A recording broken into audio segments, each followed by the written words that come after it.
कि हिंदू धर्म के जो बाबा है उनको सबसे ज़्यादा अटैक किया जाता है। अगर उनके यहाँ कुछ हुआ तो सब पगला जाते हैं, क्योंकि पूरा विश्व ही हिंदू नहीं है। एक ही आपका देश हिंदू है, बाकी पूरा विश्व तो क्रिश्चियन है, मुसलमान है, तो उनको फ़र्क पड़ता नहीं, वो आपके पीछे पड़ जाते हैं क्योंकि आपको ख़त्म करना चाहते हैं।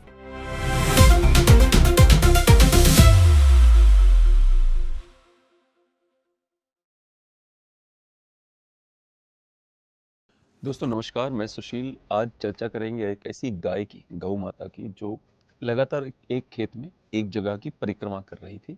और जैसा कि हम हिंदुओं में है कि अगर इस तरह की कोई चीज़ नज़र आती है तो उसका दैवीय रूप ज़रूर हमको दिखता है। कई बार कुछ ऐसे फ्रॉड बाबा होते हैं जो इसका फ़ायदा भी उठाते हैं। पहले तो आप ये वीडियो देखिए, गाय परिक्रमा कैसे कर रही है।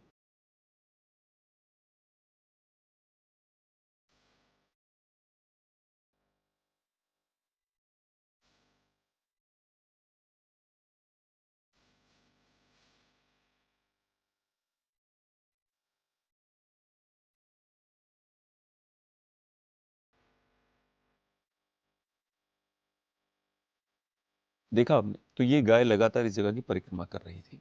और जैसे ही परिक्रमा करना शुरू किया इसने, जैसे आपको याद हो एक बीच में कुत्ता भी भगवान शिव का या बजरंगबली की मूर्ति की परिक्रमा किया उसने 7 दिन तक, फिर वहीं मर गया। वो भी वीडियो देखिए अब।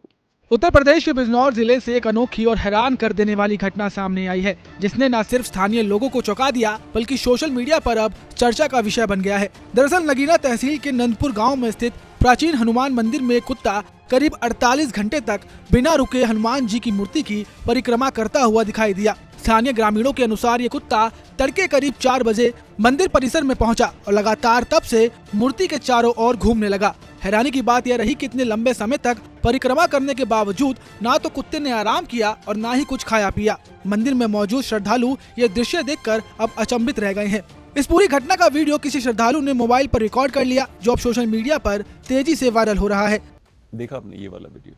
अब मैं समझ नहीं पा रहा हूँ ये कौन सी साइकोलॉजी है। तो देखते हैं एक बार साइंस क्या कहता है। साइंस कह रहा है यदि कोई जानवर किसी व्यक्ति, मूर्ति या मंदिर के चारों ओर चक्कर लगाते हुए देखे जाते हैं, देखने पर इसको दैवीय माना जाता है। हालांकि जीव विज्ञान और पशु चिकित्सा के जो दृष्टि से ये कह रहे हैं, बार बार चक्कर आमतौर पर गंभीर तनाव, भ्रम या किसी गंभीर तंत्रिका संबंधी समस्या का लक्षण होता है। कई परंपराओं में पवित्र स्थानों पर जाने वाले या देवता के चारों ओर चक्कर लगाने और जानवरों को शुद्ध मौन भक्ति प्रदर्शित करने के रूप में देखा जाता है। भक्ति का स्वरूप, कई उपासक इसको गोलाकार व्यवहार को किसी जानवर या पवित्र ऊर्जा के साहस के जुड़ाव या आध्यात्मिक श्रद्धा मान लेते हैं। हिंदू रीति रिवाजों में इसकी बड़ी मान्यता है, तो इसलिए वैसे तो एक छोटे से लैब में बैठ के साइंस जो है वो घमंड करता है कि हमें सब पता है, सब जानते हैं। एक तो ये एंगल है। दूसरा एंगल ये है कि हर किसी चीज़ को भगवान मान लेना, और दोनों ही एक्सट्रीम ठीक नहीं है। ठीक है, तो जो ये भ्रम की स्थिति है, तो भ्रम की स्थिति में 7 दिन तक कैसे कोई लगातार परिक्रमा कर सकता है? अगर कुत्ते को भ्रम हुआ है ना, या कुत्ते का मानसिक तनाव बढ़ रहा है, उसकी तंत्रिका कमजोर हो रही है, तो 1 चक्कर लगाएगा, 10 चक्कर लगाएगा, 1 घंटा लगाएगा। 7 दिन तक चक्कर लगा के फिर वहीं मर जाना, बहुत आश्चर्यजनक है ये। मैं ये नहीं कह रहा हूँ मैं किसी प्रकार के अंधविश्वास को बढ़ावा देने की कोशिश कर रहा हूँ। मैं सिर्फ इतना बता रहा हूँ कि ये जो बातें हैं ये ह्यूमन थॉट या सो कॉल्ड लेबोरेटरी और साइंस, मुझे लगता है शायद उसके ऊपर की है। यहाँ पर अनुमान की नहीं, अनुभव की जरूरत पड़ती है। अगर आप अनुभव नहीं लगाएंगे इसमें, तो आप लगातार इस तरह की चीज़ों को इग्नोर करते जाएंगे। अरे पता ही नहीं क्या हो रहा है।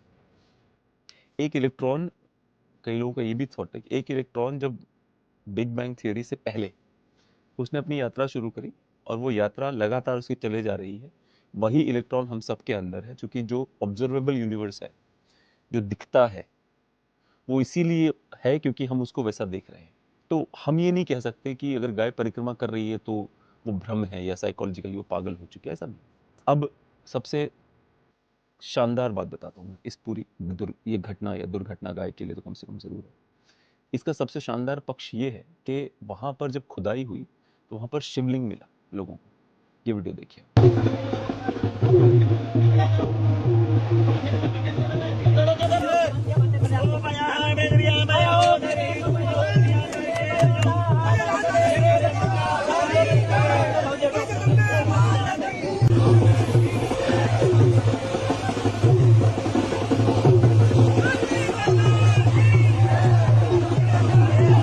ये शिवलिंग मिला है, इसका पूरे साजो सामान से, पूरे रीति रिवाज से शिवलिंग का अभिषेक किया जा रहा है और प्रयास है, हम श्योर जल्दी ही आपको वहाँ एक बड़ा मंदिर देखने को मिलेगा।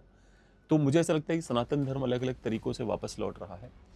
एक और बात मैं वार्निंग दे दूँ आपको, कई ऐसे बाबा हैं जो इस तरह की चीज़ों का फ़ायदा उठाते हैं और फटाफट अपना ठप्पा लगाने की कोशिश करते हैं। तो जो जिस गाँव में शिवलिंग प्राप्त हुआ है, उस गाँव वालों से मेरा हाथ जोड़ के निवेदन है कि जो फ्रॉड बाबा अगर आएगा वहाँ पे कब्जा करने के लिए आपके अपने मंदिर पर, तो उससे थोड़ी दूरी बनाए रखिएगा, क्योंकि ये ईश्वर का प्रकटीकरण आपके लिए हुआ है, ना कि किसी फ्रॉड बाबा के लिए जो बाहर से आएगा और बोलेगा ये हम बताएंगे यहाँ क्या होगा।